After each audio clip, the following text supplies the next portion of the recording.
ഇവിടം എങ്ങനെ ഭൂമിയിലെ സ്വർഗമായെന്ന് ഇത് കാണുമ്പോൾ നിങ്ങൾക്ക് മനസ്സിലാകും.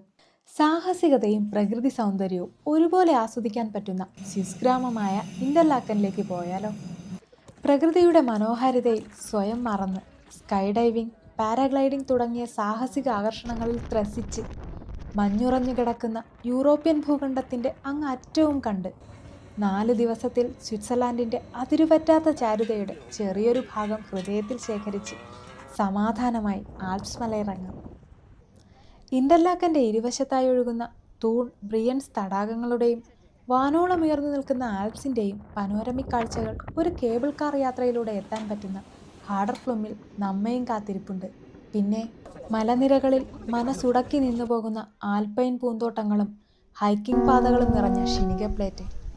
മഞ്ഞിൻ്റെ കുളിരു പുതച്ച യൂറോപ്പിൻ്റെ മുകളിൽ യുങ്ഫ്രൗയോക്കിൽ, ടോപ്പ് ഓഫ് യൂറോപ്പിൽ കുറച്ചു നേരം. അവിടേക്കുള്ള ട്രെയിൻ യാത്രയും അവിസ്മരണീയമാണ്. സ്വിസ് ചോക്ലേറ്റിൻ്റെ വശ്യമായ രുചിയും അറിയാതെ പോകരുതേ.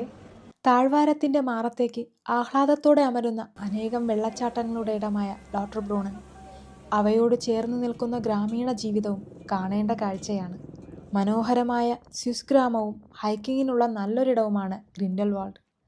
തികച്ചും കാർ വിമുക്തമായ മലയോര ഗ്രാമമായ മ്യൂറൻ കാഴ്ചകളും അതിശയിപ്പിക്കുന്നതാണ്. ഹൈക്കിങ്ങിനു പറ്റിയ ഇവിടേക്ക് കേബിൾ കാറിലോ ട്രെയിനിലോ എത്താം. അതുപോലെ ഐഗർ, മോൺഷ്, യുങ്ഫ്രൗ പർവ്വതനിരകളും ലാറ്റർബ്രൂണൻ താഴ്വരയുടെ ശാന്തമായ ഭംഗിയും ഒരുമിച്ച് ആസ്വദിക്കാൻ കഴിയുന്ന രാജകിരീടം ചൂടിയ മാൻവിഷനും മനം നിറയ്ക്കുന്ന വേളകളാകും. കാഴ്ചകളുടെ പറുദീസ വിരിച്ച് ഇന്റർലാക്കൻ അങ്ങനെ തുടരുകയാണ്.